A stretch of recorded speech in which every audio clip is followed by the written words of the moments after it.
இயக்குனர் வினோத் ஜனநாயகன் படம் குறித்து பேச தைரியமில்லை என கூறியுள்ளார். வெக்க தலைவர் விஜய் தமிழகத்தின் முதல்வரான பின்பு ஜனநாயகன் வெளியீட்டு தேதி குறித்த அறிவிப்பு வெளியாகும் என எதிர்பார்க்கப்பட்டது. அதற்காக படத்தின் தயாரிப்பாளர் வெங்கட் நாராயணா முதல்வர் விஜயை நேரில் சந்தித்து பேசினார். ஆனால் தணிக்கை சான்றிதழ் பிரச்சனையால் இப்படம் இன்னும் திரைக்கு வராமல் இருக்கிறது.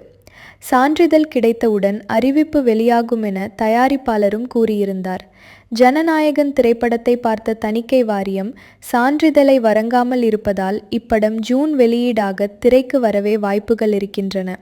ஜூன் 22ஆம் தேதி முதல்வர் விஜயின் பிறந்தநாள் என்பதால் அதற்கு முன்பாக திரைக்கு கொண்டு வரவும் திட்டமிட்டிருக்கலாம் என்றும் கூறப்படுகிறது. இந்த நிலையில் நேர்காணலில் பேசிய இயக்குனர் வினோத்திடம் ஜனநாயகன் எப்போது வெளியாகும் என கேட்கப்பட்டது.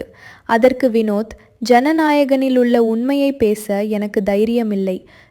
பேசினாலும் அதனை வெளியிடும் தைரியம் உங்களுக்கும் இல்லை என்றார்.